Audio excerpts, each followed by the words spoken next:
Hello, I am Joshua P. Warren, and this is Joshua P. Warren Daily. And my new book has finally been released. It is called Ghosts, UFOs, and Legends of Death Valley, the ultimate guide. And it has a bonus section, tips on how you can investigate.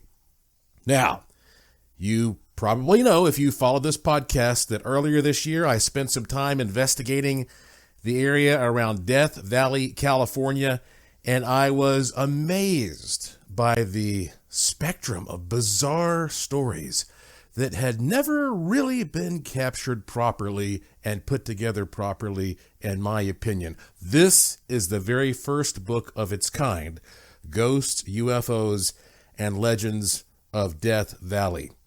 The stories are so varied and so wondrous and creepy and thought-provoking and all that, that I knew I had to go to my favorite illustrator, Mr. Sam Sheeran, to do the cover and to illustrate each chapter of the book. And I'm telling you, when you open this book, it's like you step into some kind of a dreamland. When I got the illustrations back from Sam, immediately I started buying picture frames so that I could put some of these up around my condo. I'm telling you, like, he is just the best. He is the best. So let me read to you the back of this book, Ghosts, UFOs, and Legends of Death Valley. You know it's hot, but do you know how haunted it is? Do you know how many strange things have been seen in Death Valley, zipping through the skies, or found hidden below the hard-baked ground? Aside from spooky ghosts and breathtaking UFOs, some things are even too weird to easily categorize, like time warps, ancient mummies, and interdimensional spirits. You won't believe some of these stories, and yet they are true. Why do some people report phantom camels wandering the desert at sunset? Why do heavy stones truly slide across the racetrack playa? Death Valley is a place of extremes. It's a special portal where your reality sometimes warps into other realities. In this book, seasoned investigator Joshua P. Warren gives you the freshest, rawest, groundbreaking tales about the many bizarre and wonderful things in Death Valley. Better yet, he tells you how to easily investigate and witness these things for yourself. Filled with rich history, trivia, and eerie stories you won't find anywhere else, you won't stop turning the pages of this easy read. Welcome to the many strange and colorful facets of Death Valley. Sounds pretty kick-ass, don't you think? And, I wrote this bearing in mind the people who visit Death Valley and go into the handful of gift shops that are around there. And because when I have gone all around, Death Valley, not just in Death Valley, but like Pahrump and Beatty and places like that, you don't walk into a store and see any information about the paranormal and Death Valley. And so I wanted to write a light, fast-paced guide. This is less than 70 pages long, okay? Easy read. It's great for all ages, as a matter of fact, as well. You can just blow right through this, and you will have a complete education in the scary stories surrounding Death Valley. I just sent a copy to some family members, and at least one or two of them said, as soon as I got it, I opened it, and I was done reading it in one night. I mean, they just couldn't stop. So I have put together a package where you can get this book plus the ebook, meaning you get that instantly. So we mail you a physical copy of the book, but when you make your order, you make your purchase instantly, you get the ebook sent to you as a PDF. So you can start reading the PDF ebook as soon as you make your order. And you also get the complete audiobook of me reading the whole book to you.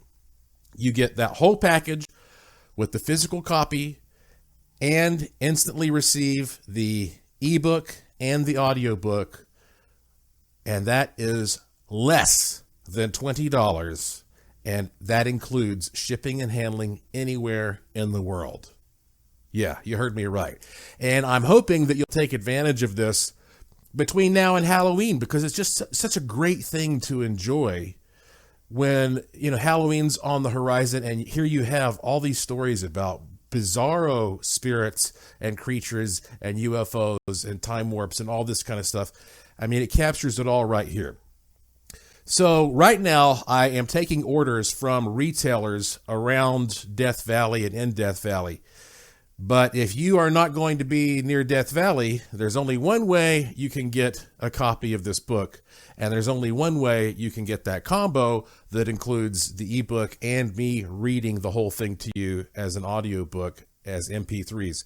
You've got to go to this website, deathvalleyghosts.com. Okay, ghosts is plural. deathvalleyghosts.com. And when you go there, there's a section at the top where if you are a retailer, if you own a bookstore, or you're some type of, you don't have to be a bookstore. I mean, if you're any kind of a retail outlet and you think that you have an audience, a customer base for a book like this, you can click that link and it will give you information about ordering them wholesale.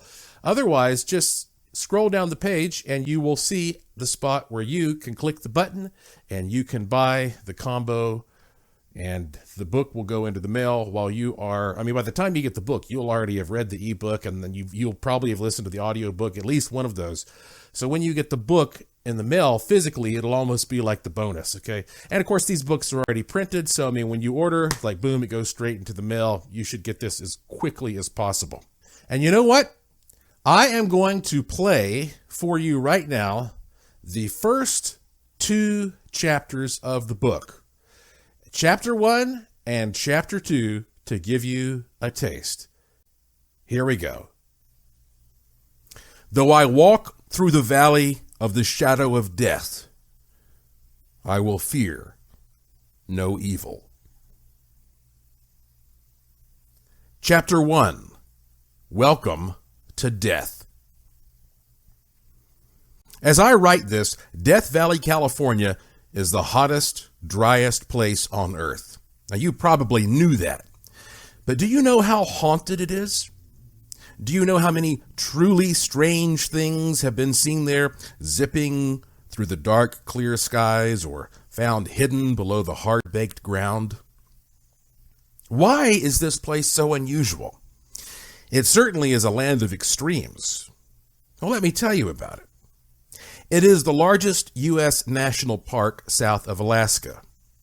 Barren and unforgiving, surrounded by stark, brown, naked cliffs, the lowest point in North America, Badwater Basin, in the heart of Death Valley, is 282 feet.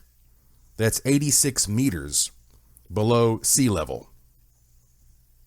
There, on Thursday, July 10th of 1913, Death Valley officially broke the record for the hottest place on the surface of Earth, 134 degrees Fahrenheit. That is 56.6 degrees Celsius.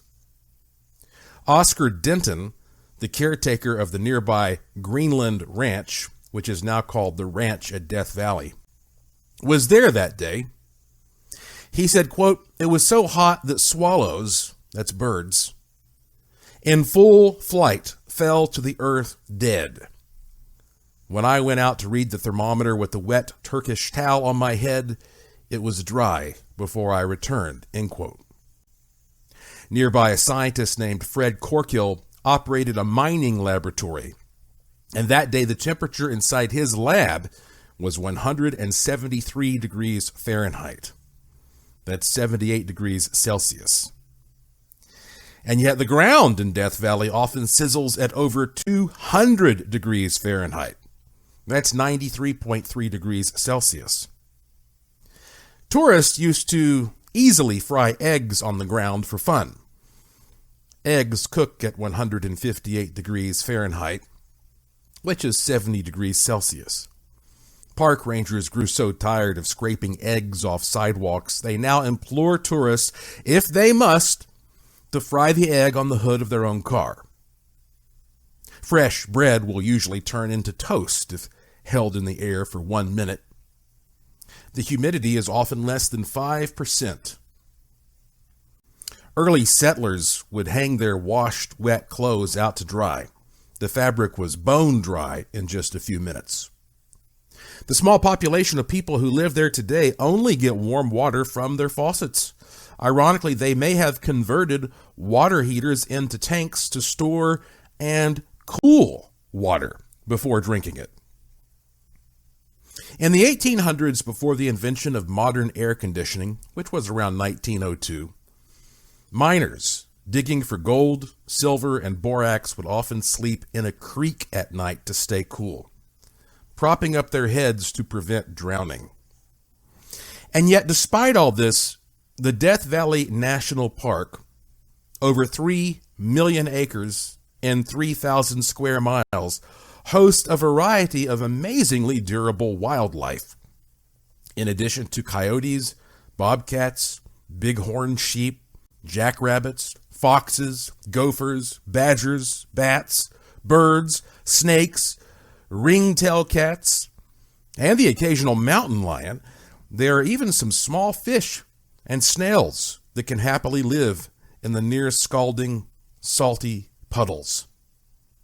One small creature, the kangaroo rat, is about 5 inches long, and it can live its entire life without actually drinking a drop of water, getting all the moisture it needs from seeds and grasses. And yet this tiny, powerful rodent can spring and hop up to 6 feet away. The desert tortoise can live up to 80 years, yet 95% of their lives are spent in shade underground, and they only drink water once per year, storing it up in a special bladder. If you are lucky enough to see a desert tortoise, don't approach. It may become frightened and empty its precious water supply, possibly leading to its death. As you can see, even on a normal day, Death Valley is an abnormal place. Thus, you should not be surprised to learn there are even more amazing things that live in those odd mountains. Death Valley is full of surprises. According to the book Death Valley Trivia by Don Lago, Death Valley is not even truly a, quote, valley. He says a valley is carved by water, and this place was created by massive tectonic forces. It is truly a special place, and some spooky things have been there for untold eons. For centuries, Native Americans, by campfire, have told of the wondrous and eerie spirits that reside among the rocky, shadowy cliffs and steamy pools. Some spirits are good. Some are wicked. I'll tell you all about them and a whole lot more. Chapter 2. Why is it called Death Valley? You know the name Death Valley because of tragedies that befell pioneers traveling westward in the 1800s. The story really begins in 1846. That year, a group of 87 ambitious pioneers roared out of Missouri on wagons to follow the famed Oregon Trail. Like many others, they sought riches, freedom, and adventure around untamed California. One of their leaders, George Donner, originally from North Carolina, gave rise to their name, the Donner Party. After a long, mostly successful journey, they were shocked when a terrible early blizzard hit as they crossed the treacherous Sierra Nevada mountains with peaks soaring over 12,000 feet. That's 3,658 meters tall. Trapped in snow packed over 25 feet, which is 7.6 meters deep. For 4 horrible months, they began to slowly, painfully starve to death. Eventually, in order to survive, some turned to cannibalism, humans eating each other in order to survive. When the first rescuers arrived, only 48 of the 87 had survived. Those who made it suffered so miserably that death may have been a better option. The gut-wrenching ordeal of the Donner Party became sensational national news of the day. It scared other pioneering parties so badly that they wanted an alternative route to California, one that would not include passage through the snowiest parts of the Sierra Nevada range. In 1849, a new fever swept the country. The national media announced that a sawmill operator named James W. Marshall had discovered a huge amount of gold at Sutter's Creek, California. As stories of tremendous gold deposits continued to sparkle and entice in newspapers, over 300,000 people stormed to California, each seeking a fortune. This is known as the 1849 Gold Rush, and the pioneers who threw caution to the wind and barreled west are now known as the 49ers. But of course, since no one wanted to relive the Donner Party experience, a more southern route in warmer weather, away from the blizzards, was in high demand. A new cottage industry blossomed almost overnight, guiding and giving guidance to 49ers. It seemed any hunter or trapper who'd ever been out west was selling maps and advice on the easiest routes along the old Spanish Trail. And though it looked enticing on a map, pioneers were horrified to finally reach what we now call Death Valley and discover it offered little resources for life. There is almost no plant growth of any kind. Despite people excited to reach what we now call Badwater Basin, these desperate people were quickly filled with dread to find the pools of water are saltier than the ocean, undrinkable, hence the name Badwater. In fact, the ground there is covered in 95% table salt, and if you touch a little to your tongue, you'll quickly realize that. Aside from the occasional rainfalls, the puddles at Badwater Basin are the product of underground aquifers, natural tunnels that drain snowfall and rains from the higher elevations, many miles, all the way down to the basin.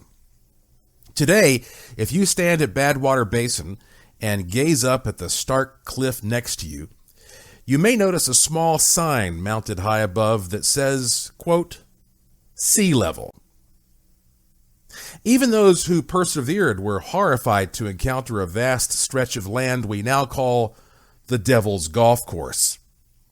As far as the eye can see, the floor of the valley is covered with huge, jagged, hard, dry, crystallized mineral protrusions, like the surface of another planet.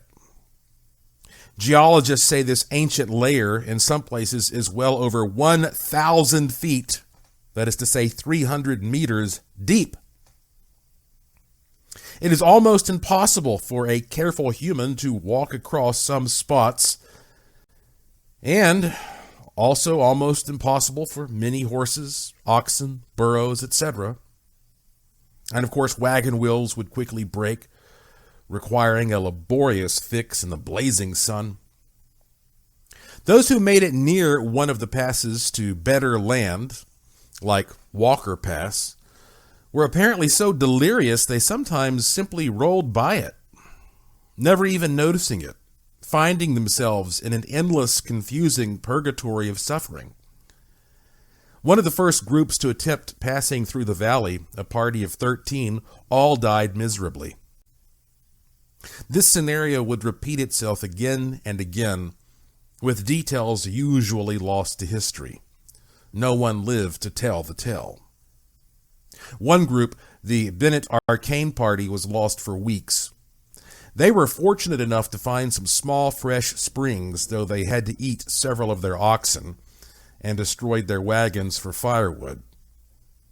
Eventually, their prayers were answered when they were discovered and rescued by some Mexican Californios cowboys. Only one of their party had died.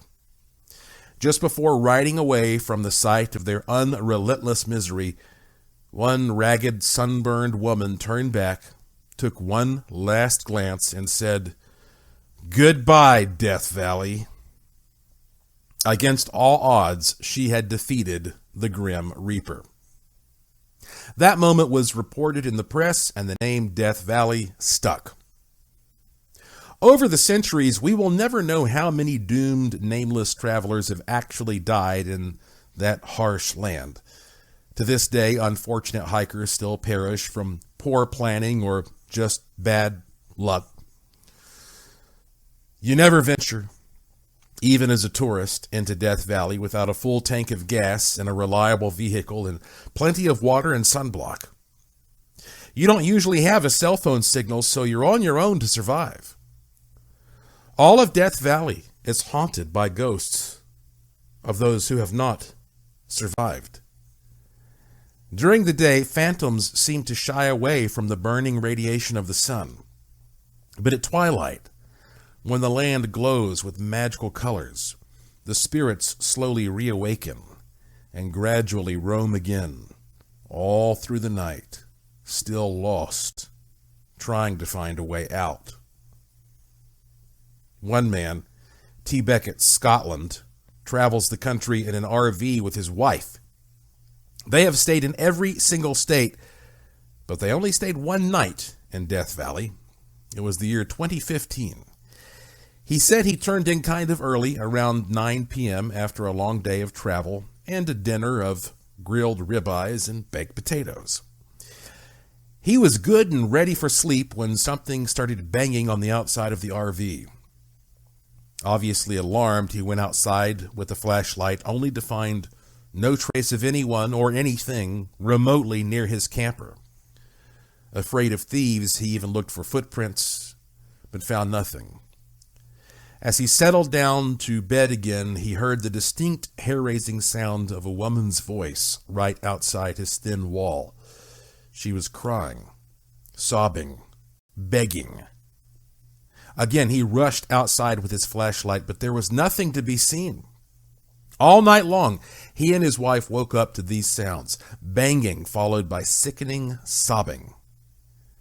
After a restless, hot night, he felt something icy cold touch his foot around 7 in the morning. Quote, "It felt like someone poking at me," he said. End quote. Finally, that was enough. They'd had it. Scotland and his wife got up, broke down their camp, and drove to Pahrump, Nevada, 1 hour and 15 minutes away, for the remainder of their stay in the region. He said he will never again go back to Death Valley. I talked to a lady named Pam who said she'd come to Death Valley to stargaze in 2018. As she sat on a hill at 2 a.m. on a dark night, in the distance she saw a faint blue ball glowing. At first she thought it might be a vehicle, but then was shocked to see the ball expand into a wide blue form, moving across the desert like a giant fuzzy cloud. She zoomed in with her camera and said, quote, "It was a caravan. I could see people and horses, and they all glowed blue," end quote. Pam started taking pictures with her Sony Digital, but every time she pushed the button, the camera would shut off. She said, quote, "When I got back to the hotel room, my batteries were gone. I had charged them to 100% all day long," she said. "Now I carry 2 cameras with me, but I don't know if it will make a difference. I've never experienced anything like this," end quote. To those who study paranormal activity, it is no surprise that Death Valley is filled with apparitions.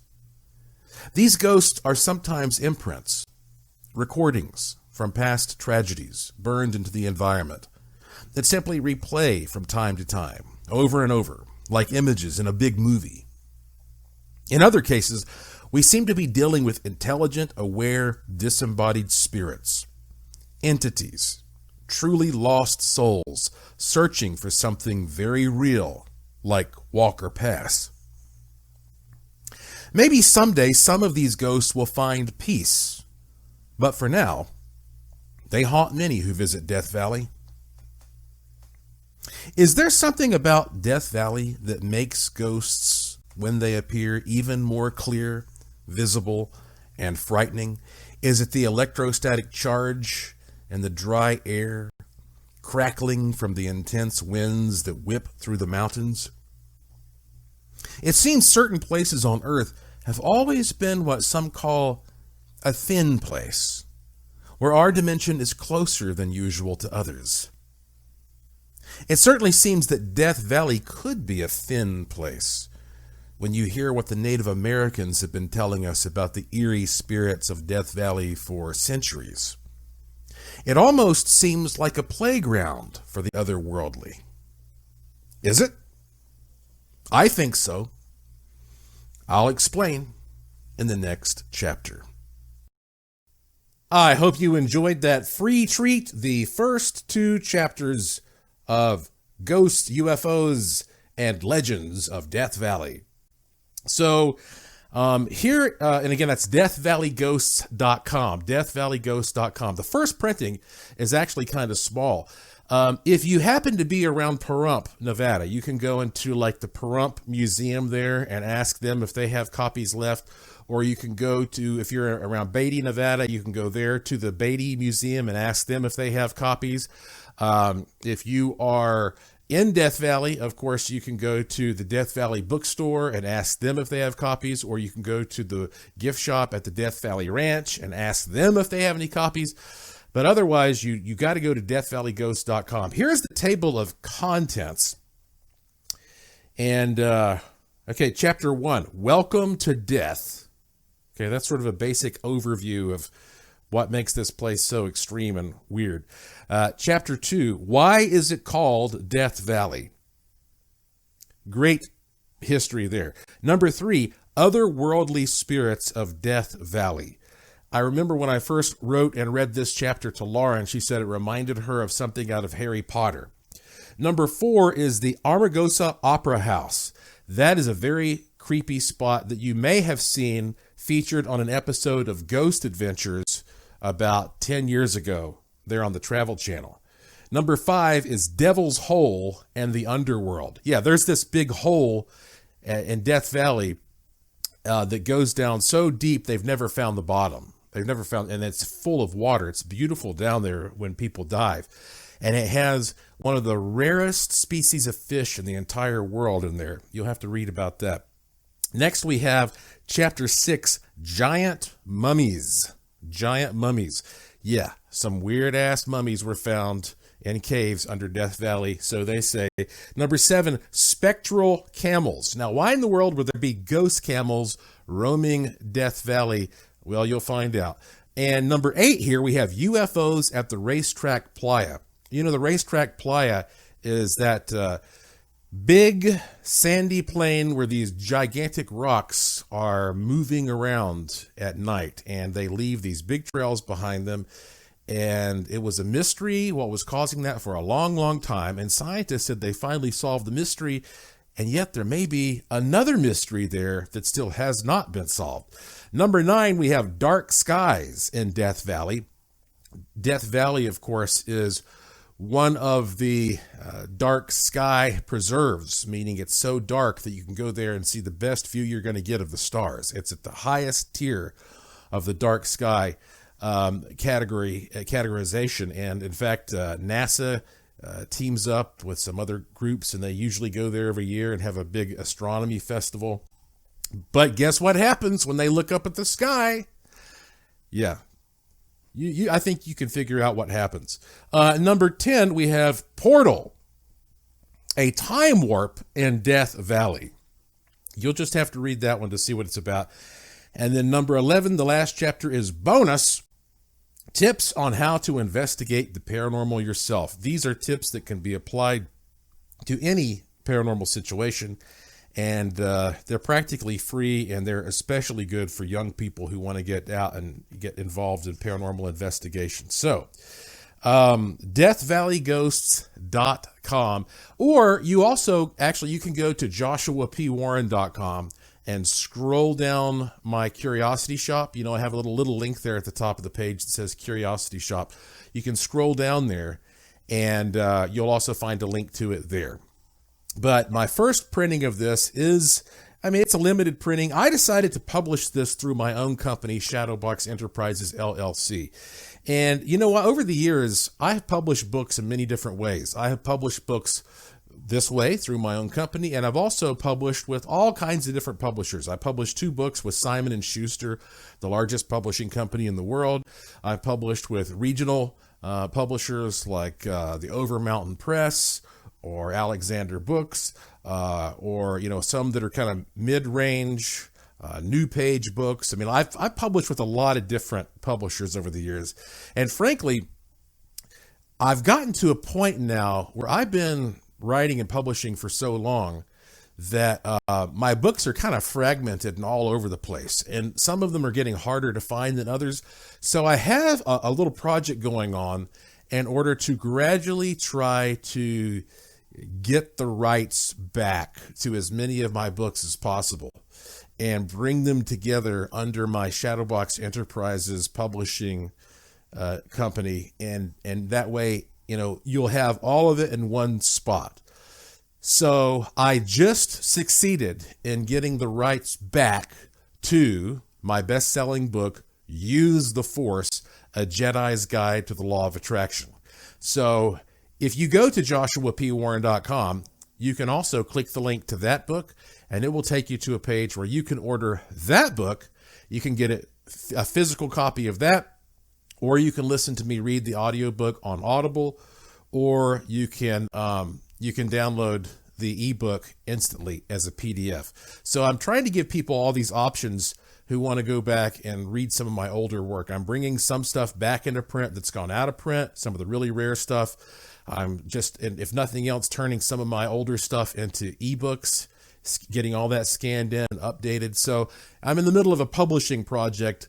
So because what you find nowadays is technology makes it so much more efficient to publish your own stuff. If you can do that and you have an audience like I do, that's usually the way to go. And then you have 100% creative control over your own content.